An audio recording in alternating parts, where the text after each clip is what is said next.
And now it buffers for some reason. Wait, don't go.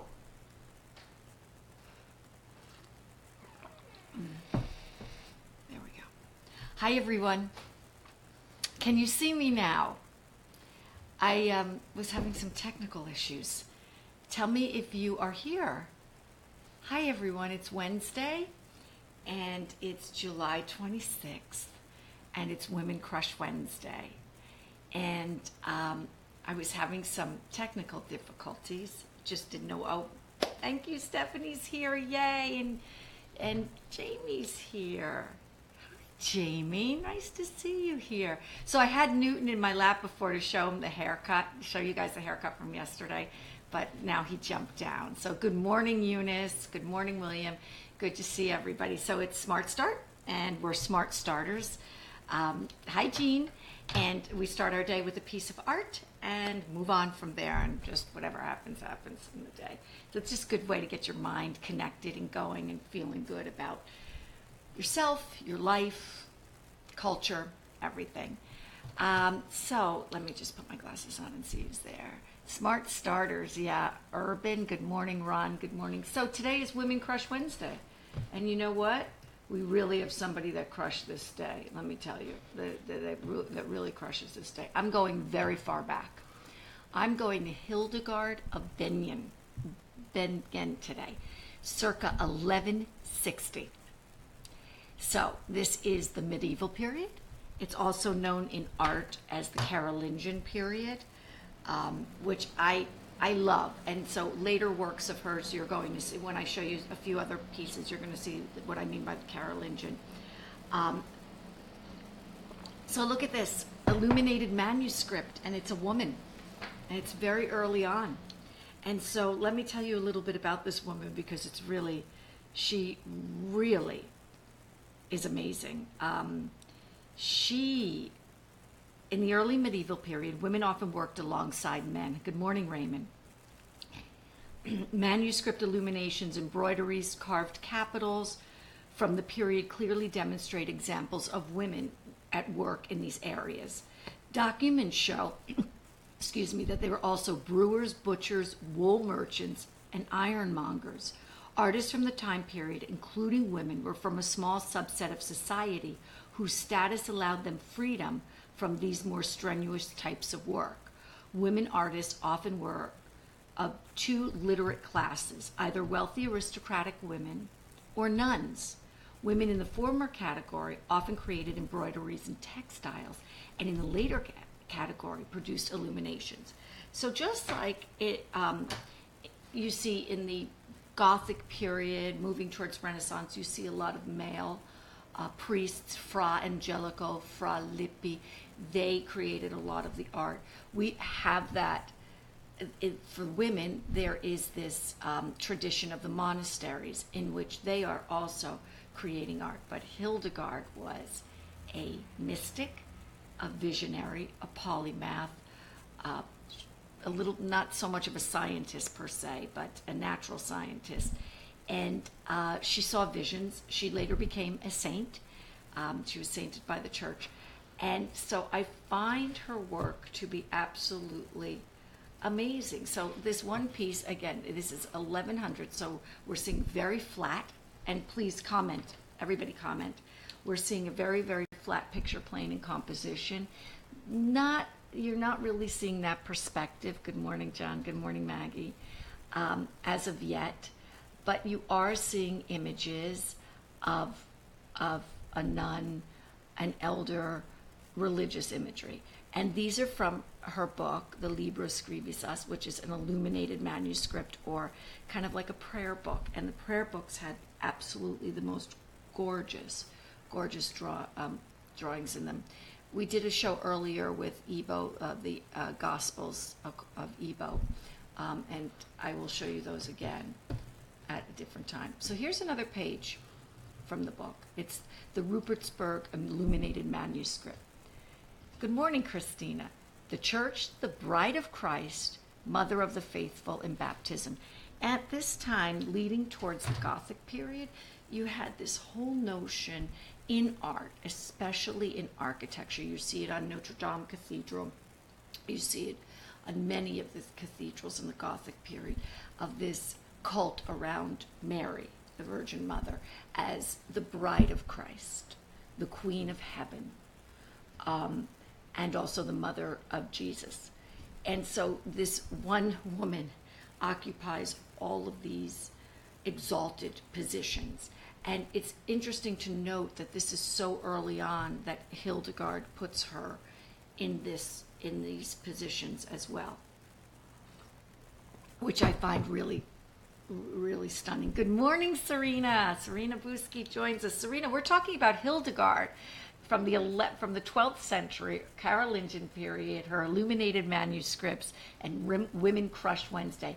Yeah, they're extremely vibrant colors, right? You don't necessarily expect that. We think about the vibrant colors coming into play during the Renaissance, but they came into play much earlier, which is really really fascinating to see these blues. Also blue, I mean, Hildegard was born in Germany, which is at the time part of the Holy Roman Empire. But later on, the blue in the Gothic period becomes very important, that aquamarine, and then it kind of then becomes the color of Mary. So and again, it's a flattened picture plane. Again, an illuminated manuscript. We're talking about a book that can be held in your hand. Very, very tiny, very detailed work. Look at the patterning that is happening in the upper right corner of the piece that Mary's holding with Jesus above it. Look at all of that patterning. Yeah, the blue, the celestial blue. That's absolutely right, Maggie. Look at the patterning on the clothing. These are very, very tiny pieces, and we see them later on also. And I'm going to show you a piece of that. This one I really like. I'd love to see. I didn't do the obvious juxtaposition of this, because I felt like that could get into a different segment in a different show. But if anybody can come up with it, oh my God, you get a t-shirt. So again, this is Universal Man. And this is kind of her understanding of the ideal man. Thank you for the hearts. Yes, wow. Amazing piece. This is circa 1165. Good morning, Mark. Circa 1165. Look at this image. Where have you seen this? 300 years ahead. Go 300 years ahead. Where have you seen this? Does anyone know? If not, I'll post it on, I'll post it a post show and on Facebook, and then we can talk about it there. So I find this very interesting that she does this ideal man figure, yet she's a nun in a monastery. Vitruvian Man. I think you got it. Atlas. Yes, Leonardo da Vinci. God, you guys got it. I have to send t-shirts to everyone. Okay, I'm happy to do that. Yes, that was 1400, right? Now, Da Vinci's was much more, Leonardo's was much more of this notion of perspective. But I see this totally as a precursor to that. It's absolutely amazing. And although we have to understand, as much as I would like to make the jump or the connection, she is in no way anticipating the Renaissance. This woman was not scientific. She was a mystic. She, from the age of 3, felt that she saw visions of Christ, visions of the Holy Family. She would faint from her visions. She was not necessarily thinking about the Renaissance in the sense of this rebirth or this understanding of a scientific notion, although one article that I read does say that she's a natural scientist, but I don't think they meant in the natural world, not in terms of science, but more as a mystic. So I really find that amazing. And I find these colors that she chose. Serena, what do you think about these colors? It's like a blood red going around the circle of the body. You know, they're very, compared to, she does have the reds in here. She does, but I I'm amazed by this. I'm amazed by the contrast in the red and the white, the starkness of that contrast. So then, I want to show you my favorite piece of hers. Look at that. The Choir of Angels. Again, she spent 10 years on this.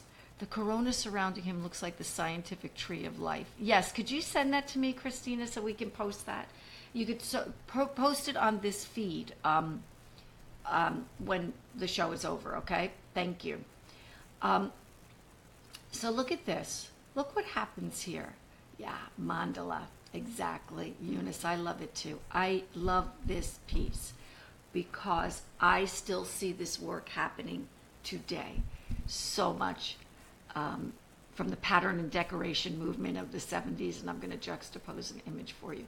But again, look at this. We're talking about the 10 years it took her to make this manuscript, right? While she was part of the Benedictine monastery. It's probably the size of my hand. I don't have a piece. It's the size of my hand.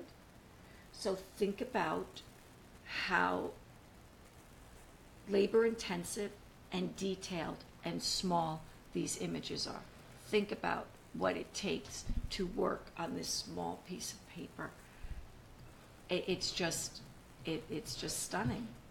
So I want to show you this. Look who we have. The great Miriam Schapiro, who died in 2015. Phenomenal artist from the feminist 1970s. Yes, ancient connection to spiritual knowledge, Serena says. That's true. Okay, so we have Miriam Schapiro. Where is Jacob's not on this thread today, so we can really talk about feminism in a different way, and we don't have to listen to him complain. I'm just kidding. We all love Jacob. So look at Miriam's work. Look at this mandala. Look at this patterning. Look at the way this works. So now let's juxtapose this, okay? And I want you to look at the two together. So on the left, we have Hildegard at around 1165. And on the right, we have Miriam Schapiro from 1975. And I just really love that connection. I love the way this works together. Miriam Schapiro is a very smart woman, very intelligent woman, a real trailblazer. And I do believe that she most likely knew of this work. Yeah, it's really, Stephanie, it's really good, right? Yeah, it's, the comment about Jacob. You know, so the pattern and decoration movement of the 70s, which I love. I love it. What I find interesting is that so much of this work, as we talked about before with Hildegard, was about women's work, right? Women worked in textiles, women worked in sewing, women worked in illuminated manuscripts and these more craft ideas. And then we start to take that notion of women's work and raise it to the level of where it should be, which is fine art. And yeah, it's really stunning to see this reach through centuries and decades.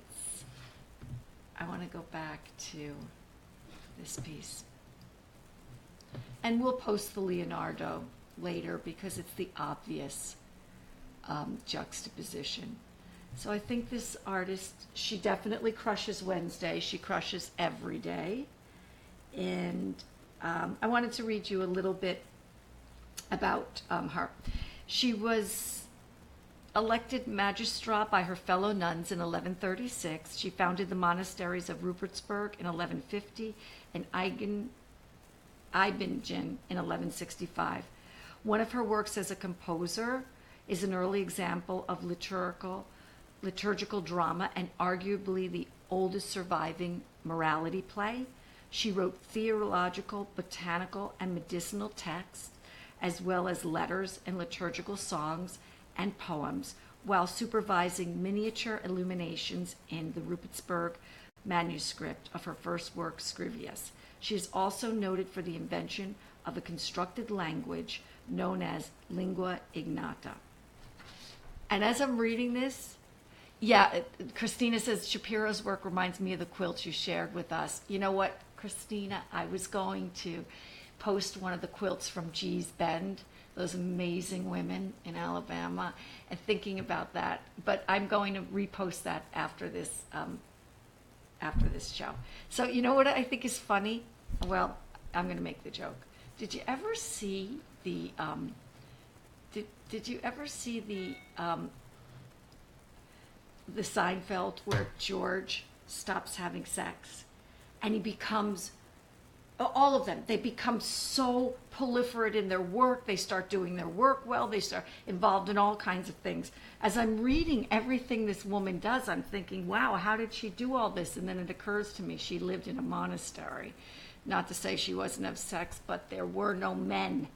I'm wondering if the distraction of men becomes a problem in life. I'm just kidding. So anyway, I want to leave you with both Hildegard and Miriam Shapiro on Women Crush Wednesday. And know that this is our history. This is our legacy. This is what our work, this is what we've done to create an amazing document of our lives throughout centuries. And although it seems early, she's certainly not the earliest woman working, and we're going to look at more of that on other Wednesdays. So I want you all to have a great day. Continue the hustle, continue the grind. We have to. And I will see you tomorrow. Have a wonderful day, everyone.